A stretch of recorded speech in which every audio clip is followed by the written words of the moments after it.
Ayan, welcome to another vlog. So, review lang natin ulit yung mga ibang units natin. Ayan, nakikita nyo. Ito yung mga units namin na ginagamit namin sa gameplay. So, yung madami na akong video nagawa dito. So, mag-review lang ulit tayo ng sample unit na baka gusto nyo orderin na available sa Paniki Shop. Mapa LCT and other brand ng mga Lancer Tactica, Lonex, and LCT. More on Taiwan products tayo dito sa Paniki Shop. Kasi yan ang mga quality, lalo na sa mga AKUs. Meron din naman mga ibang brand, pero ito lang yung available sa mga supplier namin sa Palipla. So, for today's review, so ito ang submachine gun ng LCT ng AK. Medyo malaki siya. Kung makikita nyo ay meron dito ang RPK 74 na MN. So, ang re-review natin ngayon, the RPK 74 Wood. So, ito pala ay RPK. So, ayan. Ito yung sample unit. So, napakalaki niya. Sobrang laki niya, guys. Do RPK 47. So, ito pala yung RPK 47 na Railwood. Yan, Railwood yan. So, ang brand pa rin ito ay LCT. Wala nga kami ibang brand na binibenta ko nito kundi LCT. Dati meron kami yung Saima, pero sa tao lang din namin nabili. Hindi siya sa supplier, kaya hindi natin siya pag-uusapan. So, meron din naman itong Saima and other brand. Mahanapan kayo ng mga ibang brand nito, mga SRC, meron din naman. Pero, reviewin natin the LCT RPK 47. So, 47 to. So, ito, yung isa ay 74, itong itim. So, wala pa kaming 74 na wood na ganito. Ito ay 47. Kaya ito 47, dahil ang flash hider niya ay pang 47. Ayan. So, 1947, ito ang kasunod ng RPD. After ng RPD, ito, susunod yung 47. Ito ang 47, susunod pala ay 74.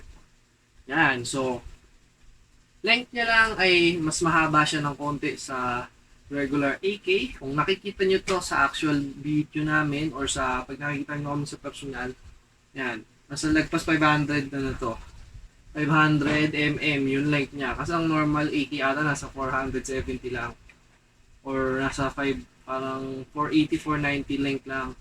Ito ay lagpas ng 500. 580 ang length nito ng pag inan nyo. Then, ayan, may sling na siya ng pang machine gun. So, binili namin to. So, aftermarket lang din, ibang brand dito. Hindi naman matandaan. Sobrang tagal na kasi itong sling na to. So, yung stock ng RPK. So, walang pinagkakalayo ang stock ng RPK sa stock ng rifle. Same lahat ay 450, around 450. Pag bago pa din, pag medyo naluma na yung stock ay 430, ganun. Pero, almost same lang din siya. Almost. Lahat ay, minimum. Then, ang battery compartment niya, dito always, basta yung mga pull bat ay dito sa likod. So, ayan, kung mapapansin nyo, yan, may battery dyan. Ayan, battery. Ang ginagamit namin battery dito ay bank type. So, yung 2.2 ay kasya dyan. So, mukha lang siya maliit, pero malaki nga ito kung tutusin. Kasya dyan ng 2.2. Screwin nyo lang dito. Ayan. So, yung LED, yung pasukan. And then, motor naman ito ay stock pa rin. So, regular, ganyan lang sa grip. Ito ang stock grip niya pag binili mo sa LCT or sa amin. Ito ang standard grip. Kulay brown. Then wood din ang handguard and buttstock. Wood lahat yan. So ito may wire ties na naman. Baka tanong nyo lang or mapansin nyo. So ayan lang. For purpose lang namin to ay para hindi malaglag ng mga other parts ng LCT pag naglalaro kasi hindi may iwasan yun. Lalo ang LCT ay ang AK. Mga AK ay ang top cover nila ay ito lang ang nag-pro. Tao, yan lang yung kumakapit. So, yung ibang unit ay dito battery compartment, ito hindi. So, ayan, meron din siyang wala pala siyang side mount dito kasi nga pala ay 47 to hindi 74. So, yung sa 74 ay meron. So, yun ang comparison niya, wala siyang side mount. 74 ay meron. So, ito ay upgrade din na. So, personal use namin to, pinalalaro namin. So, ayan siya. Ganyan siya dalhin pag resting lang o hindi kayo maglalaro din. Gusto mong hawakan, ganyan. So, wala siyang magazine. Normally, ang ginagamit namin dito ay drum mag. So, ito. So, may vlog din ako solo nito. Yan ang ginagamit ng drum mag. So, dalawa to ay waffle and lata. So, parehas kami may waffle at lata. So, ang nakalabas lang ngayon ay waffle. Ayan, kabit ko lang. So, ito out of the box, pag kinuha nyo ay magazine lang ng 74. 74, hindi 47. So, ang libreng magazine nito ay hindi lata. Iba. So, bibili ka ng drum mag para umakas yung ganyan.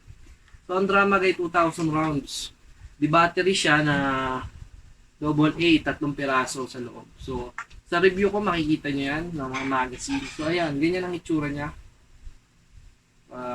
So, sini-sling lang namin para di kami mahingalin agad kasi sobrang bigat niya. Yan. Makikita nyo. Yan, spray and pray. So, ang barrel standard niya na dito ay parang nasa ang barrel length ata nito kung pagkakandata ako ay 470 lang. So, hindi lang naman. Hindi naman di sobrang haba. 470 or 500. Saktong 500 data. So, konti lang diferensya sa barrel length ng AK. Yan. Yan yung itsura niya. Then, iron sight as usual. Ayan, iron sight. So, ayun yung barrel. Yan. Hindi lang ganong kita. Kasi madilim. Then, ito yung iron sight. So, ang AK naman lagi, safe, full auto, then single, yun nasa ilalim. Then, half chamber nito ay hindi rotary. So, basic lang, yung atas na bante lang. Parang push-powered na half chamber, then, yun. Simpleng-simple, poging-pogi, RPK 47. So, ang available lang namin sa market ay ang RPK 47, then the tactical na RPK 74 na MN. So, yung wood na 74 na ganito ay wala pa. Wala pa kaming available niyan sa market. Wala pang dumadating. Then, kung gusto niyo ganitong sling, pang mga M249 tong sling na to, meron dito sa shop namin ngayon ay wala kaming available ngayon. Pero sa mga ibang stores, sa mga Shopee, meron yan. Then, mag-update din ako kung magkaka-available kaming ganito. Para hindi kayo hirap. Sobrang bigat kasi. Almost 4 kilos ang bigat niya. Adding the BBs, ang 2,000 rounds ang kasya dito. So, isang bag ng 0.3. So, almost 1 kilo lang din ata yan. Almost 5 kilo kung paglalaroin mo to. With gear, with vest, with chest rig, then boots, others pa. Sobrang bigat, di ba? Kaya kailangan nyo talaga. Recommended ko lang na maglagay kayo ng sling pag maglalaro. So, ayan ang itsura niya. Yung ginagamit namin. So, ito talaga ay pang tactical. Itong waffle. So, yung data ay hindi ko na ilabas. Kaya ito lang muna, sample muna. Pero pwede din naman. LCT din naman ang brand nito. Kaya fit na fit din sa RPK nyo. So, ayan, binaba ko lang saglit. Whew! Init. So, ayan. So, as sa airsofter, sulit na sulit tong unit na to. Lalo na pag mga long range, ang bakbakan and babaran. Kasi ang gearbox nito ay napakatibay. Same lang din naman mga rifle ng LCT. Then, ang kaganda pa dito ay quick release, yung tinatawag na QD, and quick release spring guide. So, dito, madali lang din siya baklasin, inaangat lang din. Same AK process lang din. Then, dito, tip lang din pala para makalas niya yung front assembly, ay may maliit na allen sa gitna yan. Lahat ng AK ay same, ganun. Depende na lang kung yung mga tactical, kasi mga tactical may ibang lock sa ibabaw. So, tip lang sa mga wood. Yan.